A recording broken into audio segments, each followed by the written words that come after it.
Hi everyone, good morning. So I hope आप लोग बहुत अच्छे होंगे एंड आपकी जो तैयारी है ground auditions pi hot seat के लिए बहुत अच्छे से चल रही होगी। एंड ये जीके सेशन सीरीज का नेक्स्ट पार्ट है। जैसे कि मैं हमेशा बताती हूँ, इससे पहले पार्ट्स आपने नहीं देखे, प्लेलिस्ट में जाकर चेक कर लेना है, डायरेक्टली एक्सेस मिल जाएगा, उसका लिंक डिस्क्रिप्शन बॉक्स में दे दूंगी। एंड जो मेरे ब्रदर हैं अरुण, उनसे आप कनेक्ट करना है आपको तो टेलीग्राम पर कर सकते हैं, उसका लिंक भी आपको डिस्क्रिप्शन बॉक्स में मिल जाएगा। प्लस अगर आप टेलीग्राम ज्वाइन करते हो, आपको जो भी IVR calls, ground audition related कोई भी अपडेट है या कोई भी केबीसी के रिगार्डिंग अपडेट होता है जो हमें पता चलता है, वो हम इमीडिएटली वहां पर पोस्ट कर देते हैं। एंड जो वीडियोस का अपडेट है वो भी वहां पर आपको मिल जाता है। तो ये थी कुछ जनरल इन्फॉर्मेशन। एंड अब तक आपको मेरे बारे में पता चल गया होगा जो पुराने लोग हैं। मेरा नाम है खुशबू एंड मैं अरुण की सिस्टर हूँ, जो केबीसी के सीजन 16 में 98th एंड 99th एपिसोड में फीचर हुए थे।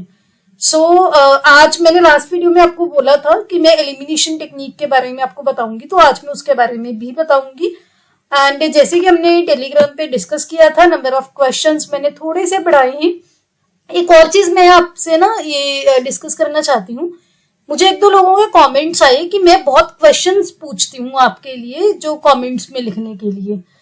तो मेरी ये रिक्वेस्ट है, जिनको वो क्वेश्चंस ज्यादा लगते हैं प्लीज मत लिखिए।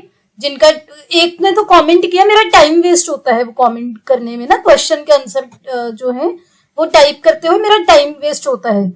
तो सर और मैम, आप जो भी हैं जिसका टाइम वेस्ट होता है प्लीज दूर रहिए।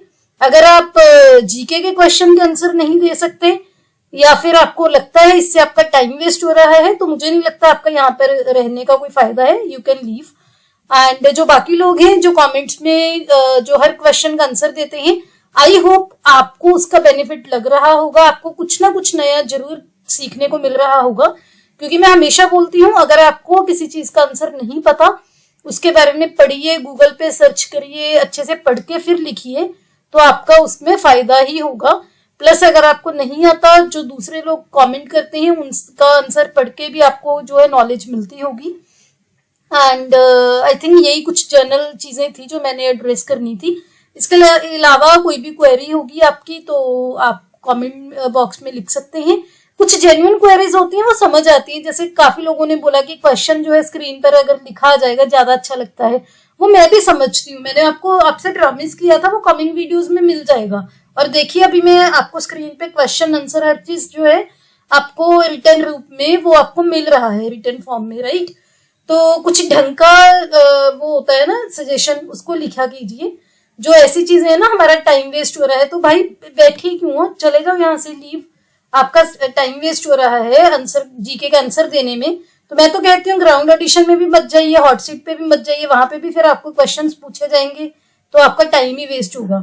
तो any how, let's start today's video. So the first question is, who is the current chairman of ISRO? ISRO के अभी फिलहाल मौजूदा चेयरमैन कौन है? तो इसरो की क्या फुल फॉर्म है, कमेंट्स में लिख दीजिए अगर आपको पता है।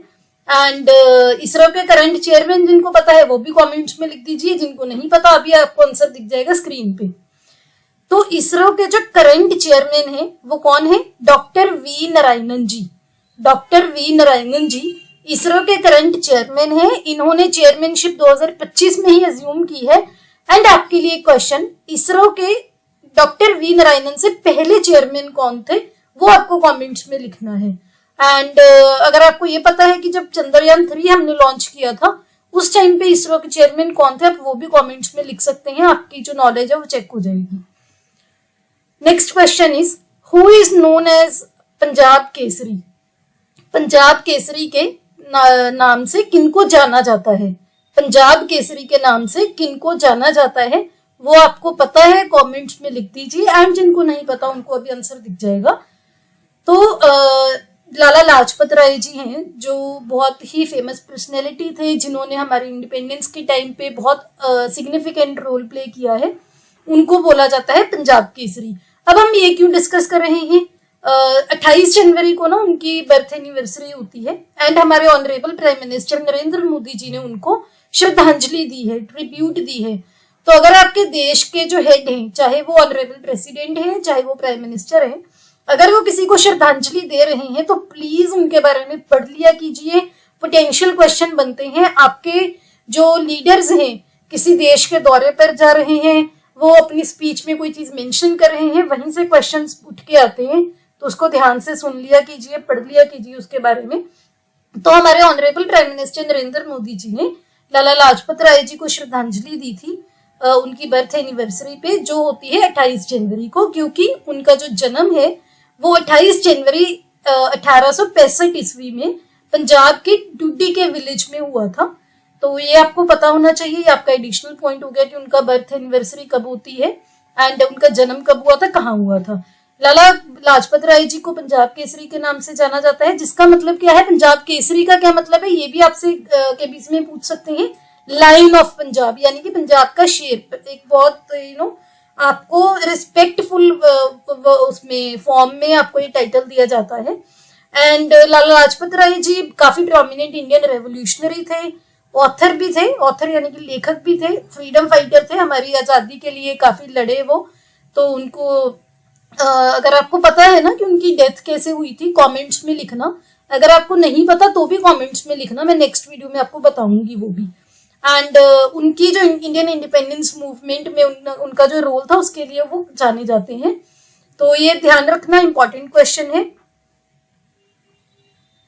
Next question is Bharat Ratna Karpoori Thakur ji is former chief minister of which state in India. Bharat Ratna Karpoori Thakur ji वो भारत के किस राज्य के पूर्व मुख्यमंत्री रह चुके हैं, ये आपको बताना है।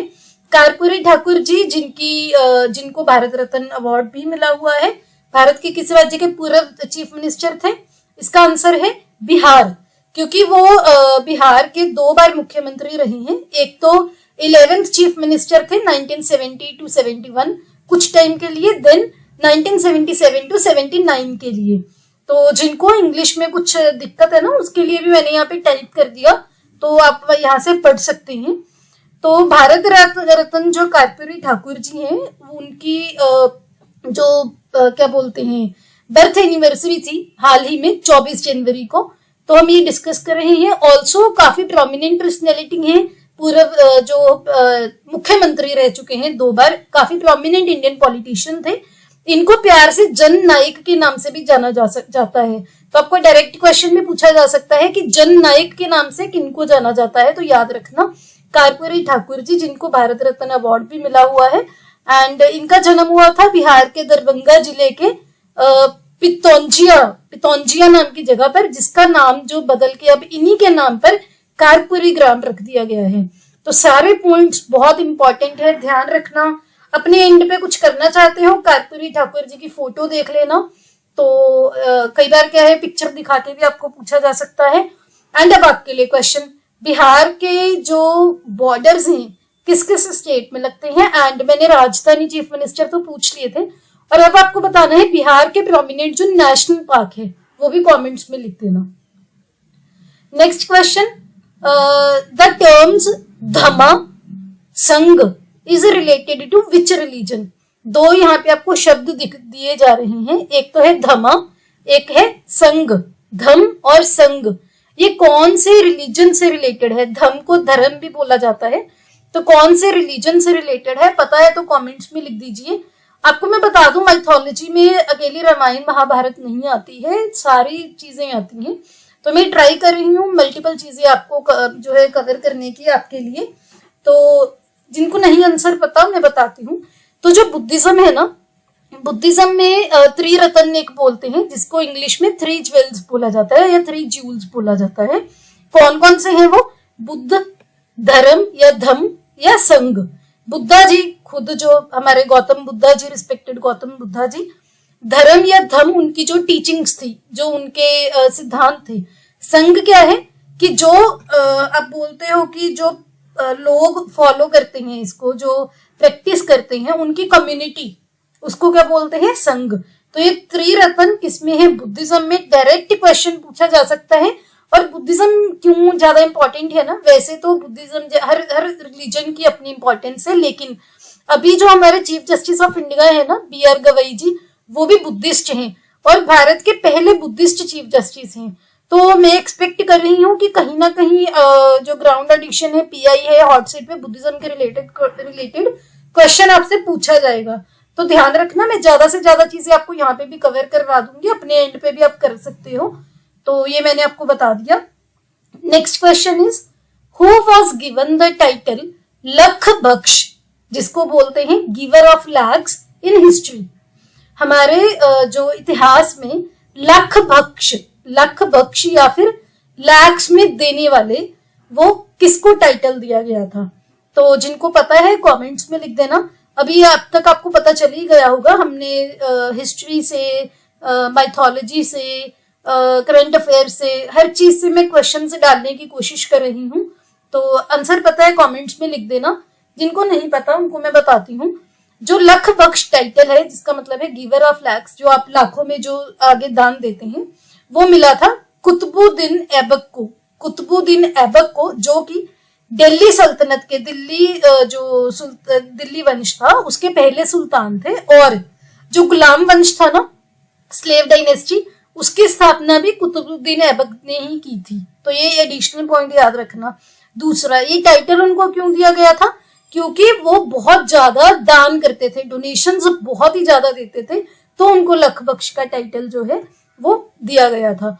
अब आपके लिए क्वेश्चन, कुतुबुद्दीन ऐबक जी ने कौन से मॉन्यूमेंट जो है भारत में बनाए हैं? अगर आपको पता है कमेंट्स में लिख देना। Next question, John Dramani Mahama was sworn in for a second term as which country's president? तो जिनको इंग्लिश में दिक्कत है, मैं हिंदी में बताती हूँ। जॉन ड्रैमनी महामा जी ने हाल ही में अपनी दूसरी टर्म के लिए, दूसरी अवधि के लिए किस देश के राष्ट्रपति की तरह शपथ ली है? तो जॉन ड्रैमनी महामा जी हैं, किस कंट्री के प्रेसिडेंट बने हैं सेकेंड टाइम? अगर आपको पता है कमेंट्स में लिख देना। यहाँ पे एडिशनल पॉइंट क्या हो गया कि वो दूसरी बार प्रेसिडेंट बने हैं। तो ये आपके लिए एडिशनल क्वेश्चन में एडिशनल इंफॉर्मेशन है। इसका आंसर है घाना। तो घाना जो है वहां के राष्ट्रपति बने हैं जॉन ड्रैमनी महामा जी, दूसरी बार बने हैं, याद रखना। एंड अब आपके लिए क्वेश्चन, जो घाना है कौन से कॉन्टिनेंट में है? दुनिया के कौन से कॉन्टिनेंट में स्थित है घाना? किसी का कमेंट आया था कल कि वर्ल्ड के रिलेटेड जीके भी मैं कवर करवाऊं, तो मैं वर्ल्ड के जीके के रिलेटेड भी बहुत सारी चीजें ऑलरेडी डाल रही हूँ। अगर आप ध्यान से देखोगे आपको पता चलेगा। ये भी वर्ल्ड जो है वर्ल्ड जीके के रिलेटेड ही क्वेश्चन है। अब घाना, इनकी जॉन ड्रैमनी मामा की मैं पिक्चर भी आपको दिखा देती हूँ। ये है, ये उनकी शपथ समारोह से ही जो पिक्चर ली गई है। एंड आपने क्या क्या बताना है? घाना कौन से कॉन्टिनेंट में है, घाना की राजधानी क्या है, प्रेसिडेंट मैंने आपको बता ही दिए। एंड घाना के बारे में कुछ और आपको इन्फॉर्मेशन है वो भी आप शेयर कर सकते हैं। Next question is the headquarters of world economic forum is situated in which country? Again very very very important question, पक्का आएगा, मार्क कर लेना इसको। और जब आएगा ना तब मुझे प्लीज टेक्स्ट कर देना कि आपने बोला था तब आया ये क्वेश्चन। तो जो वर्ल्ड इकोनॉमिक फोरम है उसके हेडक्वार्टर्स कहाँ पर है, कौन से देश में स्थित है? जिनको पता है कमेंट्स में लिखना। सबसे पहले तो मैं आपको ये बताती हूँ ये मैं इतना इंपॉर्टेंट क्यों बोल रही हूँ। तो जो वर्ल्ड इकोनॉमिक फोरम है ना, इसके जो फाउंडर थे, यानी कि जिन्होंने इसकी स्थापना की थी ना, वो अभी हाल ही में अपनी पोजीशन से स्टेप डाउन किया है उन्होंने, यानी कि इस्तीफा दिया है। और ये काफी दशकों से यही जो है इसको हेड कर रहे थे, इसलिए काफी ज्यादा इंपॉर्टेंट है। इसके अलावा इंटरनेशनल ऑर्गेनाइजेशन है, प्रोमिनेंट इंटरनेशनल ऑर्गेनाइजेशन है, तो आपको पता होना चाहिए। अब देखते हैं इसका आंसर एंड डिटेल। तो वर्ल्ड इकोनॉमिक फोरम क्या है? एक इंटरनेशनल नॉन गवर्नमेंटल ऑर्गेनाइजेशन, यानी कि एक एनजीओ है, इंटरनेशनल एडवोकेसी एनजीओ है, थिंक टैंक है, जो कि जिसके हेडक्वार्टर्स कहाँ पर है? स्विट्जरलैंड के कैंटन ऑफ जिनेवा के कॉलोनी में। तो आपको ऑप्शंस में कॉलोनी भी आंसर दिया जा सकता है एंड जिनेवा भी आपको दिया जा सकता है, तो दोनों आपको याद रखने हैं। स्विट्जरलैंड भी दिया जा सकता है, तो तीनों याद रखना। स्विट्जरलैंड के कैंटन ऑफ जिनेवा के कॉलोनी में है। इसकी स्थापना कब हुई थी? 24 जनवरी 1971 को, 24 जनवरी 1971 को। किसने की थी? जर्मन इंजीनियर थे, जर्मनी के इंजीनियर थे, क्लॉस श्वेब। क्लॉस श्वेब जो थे, उन्होंने इसकी स्थापना की थी। मैंने अभी अभी आपको बताया ना, इन्होंने अपनी पोजीशन से स्टेप डाउन किया है। तो जो क्लॉस श्वेब है, काफी विजनरी थे, जो वर्ल्ड इकोनॉमिक फोरम में काफी इनका प्रोमिनेंट रोल रहा है। वो इसके चेयर और ट्रस्टी की तरह 50 सालों से भी ज्यादा सर्व कर रहे थे। अब उन्होंने स्टेप डाउन किया है, तो इसलिए बहुत इंपॉर्टेंट है। 50 सालों से भी ज्यादा अगर कोई इंसान किसी पोजीशन को होल्ड कर रहा था, अब उसने रिजाइन किया है, तो ऑब्वियसली कोई नया बंदा आएगा, तो वो आपको तो पूछेगा ही पूछेगा, चाहे कोई एग्जाम है, चाहे आपका केबीसी का शो है, आपका ऑडिशन पीआई हॉट सीट, कहीं ना कहीं पूछा जाएगा वर्ल्ड इकोनॉमिक फोरम के रिगार्डिंग क्वेश्चन। ऐसे भी पूछ सकते हैं क्लॉस श्वाब जो है कौन सी ऑर्गेनाइजेशन के फाउंडर थे, या जो विजनरी इनकी थी कौन सी ऑर्गेनाइजेशन के पीछे थी। तो सारे पॉइंट्स याद रखना। ये इनकी पिक्चर है, ये एनुअल मीटिंग जो है डावोस में थी 2025 में, वहां पे ये जो एड्रेस कर रहे हैं, ये इनकी पिक्चर है। ध्यान में रखना, पिक्चर दिखा के भी आपसे पूछा जा सकता है। Next question, the great conciliator Lal Bahadur Shastri and the transformation of India, a book is written by. ये एक बुक का नाम है, क्या नाम है बुक का या किताब का? The great conciliator Lal Bahadur Shastri and transformation of India, ये नाम है किताब का। इसको किसने लिखा है? अगेन बहुत इंपॉर्टेंट क्वेश्चन है, बुक्स बहुत कॉमनली पूछी जाती हैं, पता होना चाहिए आपको। तो जिनको पता है आंसर लिख देना कमेंट्स में। एंड लाल बहादुर शास्त्री जी हमारे इंडिया में किस पोजीशन पर रहे हैं और कौन से नंबर पे रहे हैं, ये भी अगर आपको पता है कमेंट्स में लिख देना। एंड अब इसका आंसर मैं बताती हूँ। तो इसका आंसर है संजीव चोपड़ा जी। तो ये बुक लिखी गई है संजीव चोपड़ा जी के द्वारा। ये जो बुक का मैंने आपको कवर की फोटो भी लगा दी, क्योंकि आपको पता है केबीसी में से फोटो दिखा के भी आपसे पूछ लिया जा सकता है, तो यहाँ पे इसलिए मैंने टाइटल भी लगा दिया। आई होप जो भी मैं एफर्ट्स कर रही हूँ, अब टाइपिंग करके आंसर, पिक्चर्स आपको अच्छे लग रहे होंगे। अगर आपको अच्छा लग रहा है प्लीज वीडियो को लाइक कर दिया कीजिए, मेरे लिए वही मोटिवेशन है, मैं आपसे कुछ भी चार्ज नहीं कर रही हूँ इसका। Next question is, who is the first Latin American to head the Catholic church? Again बहुत इंपॉर्टेंट क्वेश्चन है, आएगा, मार्क कर लेना। पहले लैटिन अमेरिकन जो है कैथोलिक चर्च को जिन्होंने हेड किया है, कौन थे? Who is the first Latin American to head the Catholic church? आपके लिए ना पहले यही क्वेश्चन है, लैटिन अमेरिका का क्या मतलब है, कमेंट्स में लिख देना जिनको पता है। जिनको नहीं पता वो भी लिख देना कि मैं बताऊं, नेक्स्ट वीडियो में बता दूंगी। और अगर आपको नहीं पता, बाकियों के कमेंट्स भी देख लिया कीजिए, क्योंकि कोई ना कोई तो होता ही है, यहाँ पे इतने ज्ञानी लोग हैं, किसी ना किसी को तो पक्का पता होगा और कमेंट्स में लिखा होगा। तो लैटिन अमेरिका कौन सा वाला एरिया है ये बताना। और अब आपके लिए क्वेश्चन जो है, कैथोलिक चर्च के पहले लैटिन अमेरिकन हेड कौन थे, उसका आंसर दिख जाएगा आपको। तो लैटिन मैं इसकी इनकी ना पिक्चर भी आपको साथ में दिखाती हूँ। ये देखो, ये है पॉप फ्रांसिस। तो ये रिसेंटली ना इनका निधन हुआ। तो पॉप फ्रांसिस जी जो है वो पहले लैटिन अमेरिकन थे जिन्होंने कैथोलिक चर्च को हेड किया। उनकी रिसेंटली डेथ हुई है, 88 ईयर्स के थे। एंड इनकी Pope as a Pope Francis election जो हुई थी 2013 में हुई थी, जब पॉप बेनेडिक्ट 16 इन्होंने रिजाइन किया था। अब यहाँ पे ना मैं आपको एक और चीज बताती हूँ, जो चर्च है कैथोलिक है ना, ये कहाँ पर है, ये आई थिंक आपको पता होगा, पता है कमेंट्स में लिख देना। पहले तो ये बताऊं। दूसरा, जो ये नाम है ना पॉप फ्रांसिस, पॉप बेनेडिक्ट 16, ये इनका ओरिजिनल नाम नहीं होते। जब ये पॉप बनते हैं ना, तब ये नाम जो है ये अपना नाम मतलब रीनेम करते हैं, अपना नाम ये रखते हैं। वैसे इनका ओरिजिनल नाम क्या था पॉप फ्रांसिस का, उसके बारे में भी पढ़ना है आपको। अगर आपको पता है कमेंट्स में लिख देना।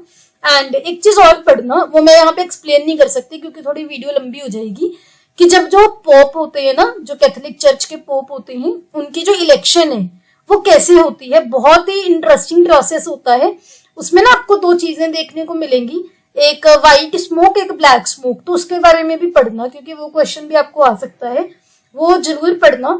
अगर आप चाहते हो कि आपको मतलब नहीं समझ आया पढ़ा वो चीज पढ़ने के बाद भी, तो मुझे कमेंट्स में बता देना, मैं नेक्स्ट वीडियो में एक्सप्लेन कर दूंगी स्टार्टिंग में। लेकिन आई थिंक आपको समझ आ जाएगा। तो सारा प्रोसेस पढ़ना। इसमें कुछ डेजिग्नेशंस भी इंपॉर्टेंट होती हैं, वो भी आपको पता होनी चाहिए। तो नेक्स्ट क्वेश्चन है, who was honoured with the master humour award eight Macau comedy festival 2025 in China. China में रिसेंटली मकाऊ कॉमेडी फेस्टिवल 2025 हुआ था, उसमें मास्टर ह्यूमर अवार्ड किसको मिला है? अगेन बहुत इंपॉर्टेंट क्वेश्चन है, फिल्म इंडस्ट्री से है। दूसरा जो मैं पर्सनैलिटी का नाम बताऊंगी ना, ये काफी टाइम से अभी न्यूज में है, चर्चित है, तो वो भी क्यों चर्चित है मैं आपको बता दूंगी। एंड इसलिए इसका आंसर अगर आपको पता है कमेंट्स में लिख देना, नहीं पता तो यहीं आपको दिख जाएगा। तो जो आमिर खान है, आमिर खान को ये जो अवार्ड है, कौन सा? Master humour award Macau comedy festival 2025 में जो चाइना में हुआ, वहां पे इनको मिला था। अच्छा, यहाँ पे ना एक और चीज आपको, जो क्वेश्चन आपके लिए, चाइना में आमिर खान को प्यार से ना एक नाम से जाना जाता है स्पेसिफिक, वो भी पढ़ लेना। अगर पता है कमेंट्स में लिख देना, नहीं पता तो उसके बारे में पढ़ लेना, इंपॉर्टेंट पॉइंट है। अब मैं बताती हूँ ये न्यूज में क्यों बने रहते हैं। पहले तो शायद आपको पता होगा इनकी 2 मैरिज हो चुकी थी। एक इनकी फर्स्ट वाइफ है, उनका नाम रीना था, एंड सेकंड वाइफ जो किरण राव थी। तो दोनों से आई थिंक मैं अगर गलत हूँ यहाँ पे, अपोलोजाइजिंग एडवांस में ही, लेकिन मेरे अकॉर्डिंग शायद इनका दोनों से डिवोर्स हो चुका है। एंड अभी ये थर्ड जो है अभी रिलेशनशिप में है, गौरी नाम की एक जो लेडी है उनके साथ। तो काफी न्यूज में बने हुए हैं, इसलिए आपको याद रखना है। दूसरा, इनकी जो बेटी है आयरा खान ना, वो मेंटल हेल्थ पे काफी काम करती हैं, वो भी काफी चर्चित हैं। तीसरा, इनका जो बेटा है, जो इनका बड़ा बेटा है जुनैद खान, उन्होंने मूवीज में कुछ टाइम पहले ही डेब्यू किया, महाराजा मूवी में डेब्यू किया था। एंड वो भी आपको याद रखना है। अच्छा, जो जुनैद खान थे ना, उनकी अभी एक मूवी भी आई थी जिसमें अभिनेत्री थी खुशी कपूर। अगर नाम पता है कमेंट्स में लिख देना। तो ये सारी चीजों की वजह से ये न्यूज में थे, इंपॉर्टेंट है, याद कर लेना ये सारी चीजें। एंड मास्टर ह्यूमर अवार्ड तो आपको याद रखना ही है, मकाऊ कॉमेडी फेस्टिवल 2025 में इनको मिला है। चाइना में ना ये काफी प्रसिद्ध है, इनकी मूवीज जो है 3 इडियट्स हो गई, पीके हो गई, काफी वहां पे चली थी, तो काफी फेमस है ये चाइना में। तो next question, joint military exercise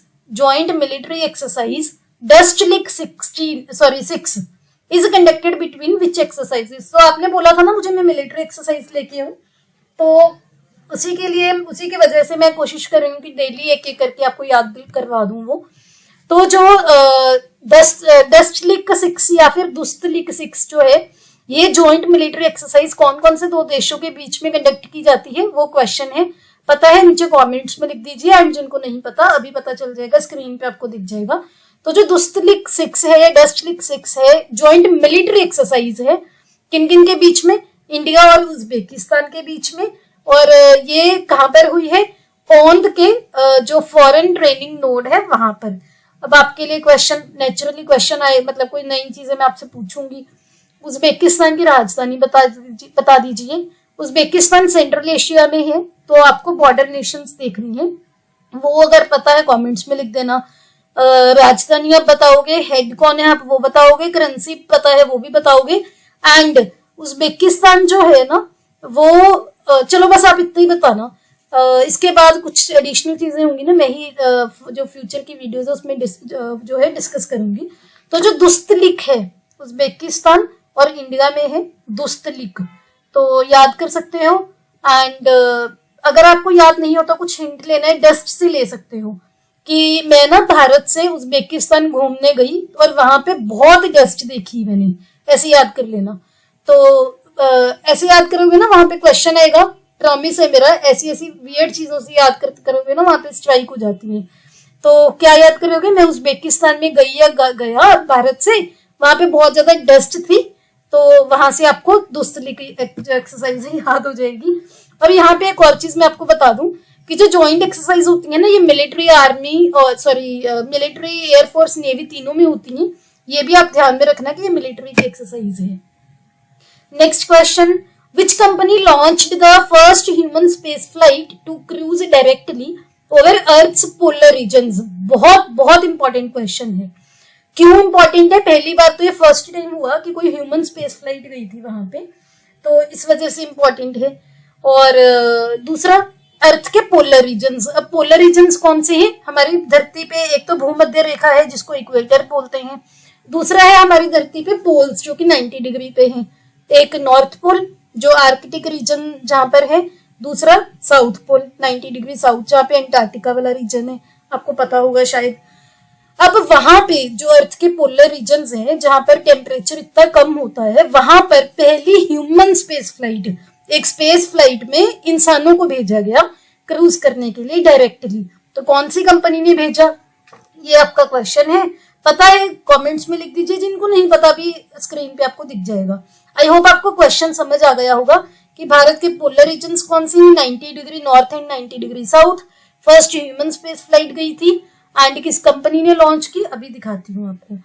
तो स्पेस एक्स नाम की कंपनी है और किसकी है, इलॉन मस्क की। पता होगा, बहुत ही फेमस पर्सनैलिटी है और जब से डोनाल्ड ट्रंप आए हैं, प्रेसिडेंट बने, तब से तो इलॉन मस्क और भी ज्यादा प्रोमिनेंट हो गई हैं। तो उनकी कंपनी है स्पेस एक्स। उन्होंने ही, उसी कंपनी ने फर्स्ट ह्यूमन स्पेस फ्लाइट को लॉन्च किया जो कि अर्थ के पोलर रीजन्स में डायरेक्टली क्रूज करने गई थी ह्यूमंस को लेके, जिसका नाम क्या था, अभी से स्पेस फ्लाइट का नाम क्या था वो भी आपसे पूछ सकते हैं। ये रहा इसका नाम, द फ्रैम 2। द फ्रैम 2 जो इस फ्लाइट का नाम था, कहां से लॉन्च किया गया, नासा के कैनेडी स्पेस सेंटर से, जो कि यूएसए के फ्लोरिडा में है। अब आपको क्वेश्चन ऐसे भी आ सकता है कि कैनेडी स्पेस सेंटर कहां पर है, फ्लोरिडा में। कैनेडी स्पेस सेंटर किस देश का है, यूएसए का, क्योंकि फ्लोरिडा कहां पर है, यूएसए में। यूएसए की स्पेस एजेंसी कौन सी है, नासा। सारी चीजें याद रखना। स्पेस एक्स किसका है, इलॉन मस्क का, ये भी याद रखना। स्पेस एक्स ने फ्रैम 2 लॉन्च किया। फ्रैम 2 किसने किया, स्पेस एक्स ने। क्वेश्चन कैसे भी आपको फ्रेम किया जा सकता है। और ये इसमें जो क्रू है वो कौन से उसमें गया था, ड्रैगन कैप्सूल का नाम, ड्रैगन कैप्सूल था जिसका नाम क्या था, रेजिलियंस। यहाँ पे आपको दिख रहा होगा रेजिलियंस। फाल्कन 9 रॉकेट था। अब अगर आपको कंफ्यूजन हो रही है ना, दोबारा से बताती हूँ। एक फ्लाइट थी, फ्लाइट का क्या नाम था, फ्रैम 2। जो फ्रैम 2 था वो कहां से गया, नासा के कैनेडी स्पेस सेंटर से। अब जो रॉकेट है, रॉकेट का क्या नाम था, फाल्कन 9। और रॉकेट में एक क्रू ड्रैगन कैप्सूल था जिसमें क्रू था, वो कैप्सूल का क्या नाम था, रेजिलियंस। तो सारी चीजें आई होप आपको क्लियर हो गई होंगी। स्टिल कोई भी क्वेरी है कमेंट्स में लिख दीजिए, मैं क्लियर कर दूंगी आपको। Next question, doctor Bhimrao Ambedkar अभयारण्य और wild life sanctuary is situated in which state in India. Doctor Bhimrao Ambedkar अभयारण्य और वाइल्ड लाइफ सेंचुरी भारत के किस राज्य में स्थित है, पता है, जल्दी से कमेंट्स में लिख दीजिए। तब तक मैं आपको बताती हूँ डॉक्टर भीमराव अंबेडकर जी की जो जयंती है अभी कुछ टाइम पहले थी, 14 अप्रैल को, शायद आपको पता हो। एंड इनको बाबा साहेब के नाम से भी जाना जाता है। ये हमारी जो संविधान बना था उस पे चीफ ड्राफ्टमैन थे, बहुत ही ज्यादा प्रोमिनेंट रोल था इनका। तो ये चीज याद रखना। बहुत ही एक इंटेलेक्चुअल इंसान थे डॉक्टर भीमराव अंबेडकर जी। ऑथर थे, लॉयर थे, वो जिन्होंने दलित्स के लिए बहुत काम किया है। सारी बहुत ही प्रोमिनेंट पर्सनैलिटी है, आपको पता होगा। अब इनके नाम पर एक वाइल्ड लाइफ सेंचुरी या अभयारण्य जो है कहाँ पर वो किया गया है, मध्य प्रदेश में। तो मध्य प्रदेश ने डॉक्टर भीमराव अंबेडकर अभयारण्य जो कि 258 स्क्वायर किलोमीटर के एरिया में फैला हुआ है मध्य प्रदेश के सागर जिला में, वो वाइल्ड लाइफ सेंचुरी जो है डिक्लेयर कर दी है। और किसके नाम पर, doctor B are Ambedkar ji के नाम पर। तो ये आपको याद रखना है। इसके अलावा मध्य प्रदेश में कौन कौन से प्रोमिनेंट नेशनल पार्क है, वाइल्ड लाइफ सेंचुरी है, आपको पता है, कमेंट्स में लिख देना। मध्य प्रदेश के चीफ मिनिस्टर आई थिंक हमने डिस्कस नहीं किया अभी तक। तो मध्य प्रदेश का चीफ मिनिस्टर, उनके governor and capital and border कौन कौन से स्टेट्स के साथ शेयर होता है बता देना। एंड प्लीज जिनका टाइम वेस्ट होता है प्लीज मत लिखना। आई होप आपका टाइम सेव हो जाए।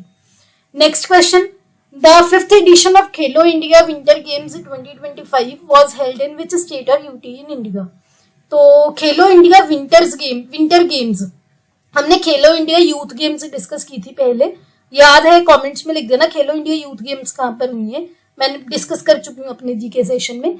ये क्वेश्चन जो है खेलो इंडिया विंटर गेम्स के रिगार्डिंग है। तो जो खेलो इंडिया विंटर गेम्स का 5th एडिशन था 2025 में हुआ, वो भारत के कौन से स्टेट या यूनियन टेरिटरी यानी कि कौन से राज्य या केंद्रीय शासित प्रदेश में हुआ है, ये बताना है। पता है जल्दी से कमेंट्स में लिख दीजिए, जिनको नहीं पता स्क्रीन पे देखो। तो खेलो इंडिया विंटर गेम्स 2025 जो कि खेलो इंडिया विंटर गेम्स का 5th एडिशन था, वो लद्दाख और जम्मू कश्मीर यहाँ पे विल भी है, विल भी नहीं, यहाँ पे वॉज आ जाएगा। तो लद्दाख और जम्मू कश्मीर की केंद्रीय शासित प्रदेश है, वहां पर हुआ था जनवरी और फरवरी में, जिसमें 2 आइस और 4 स्नो डिसिप्लिन थे। तो 2 आइस के रिलेटेड स्पोर्ट्स थी, 4 स्नो के रिलेटेड डिसिप्लिन जो गेम्स थी। तो इम्पोर्टेंट है, ध्यान रखना।